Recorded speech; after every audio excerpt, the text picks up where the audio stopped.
Hello, good morning, Mr. Geller. So following our conversation, I want to show the differences between the isolators that we make and the model which you have showed on your photos. We will start first with our model in Zander hive. Here we have a Zander box and the Zander two-frame isolator.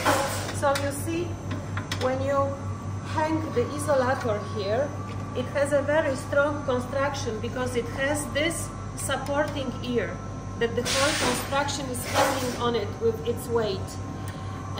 You may have a doubt that here, when we put the cover lid, that there is a gap. However, I will show you in a minute how the gap is working. So, we hang the isolator inside, and you see here, it's a very, very small gap. It's also very small gap here.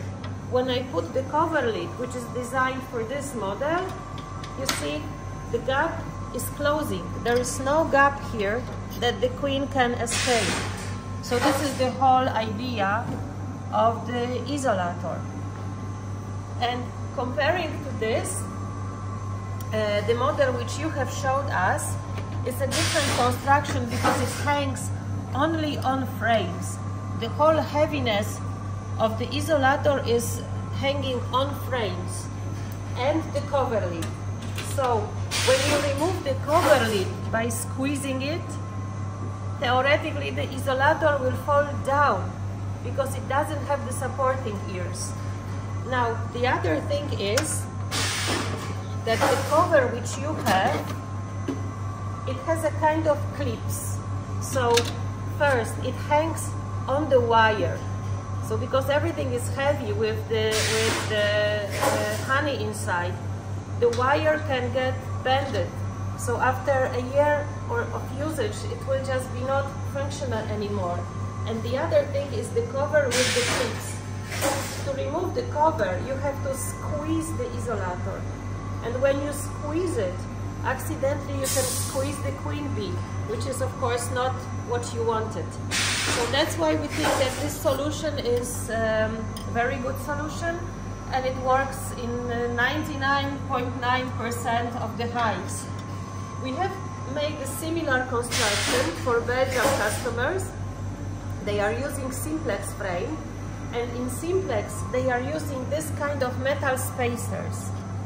So with this metal spacer, the standard hanging ear didn't work. So we invented this kind of construction here. You see, it also has the supporting ears. So the isolator is hanging on the ears, not on the frame. Just, the thing is that it fits for the Simplex frame. And if there are the wider frames, 25, 24, 22 millimeters, it will not work because there will be the gap. And to make all sorts of different framing, it's not possible to production. So when you close it like this, you can easily fit between the spacers. That was the only aim, that they could not have the standard hanging. That's why they had to have the hanging ears. Plus the spacing between here, it's also different. So it's not that very easy. This is the simple and very optimum construction that the queen should not escape. And it's very stable, it will last for many years of usage. So if I can explain anything more, just please let us know. Thank you, bye bye.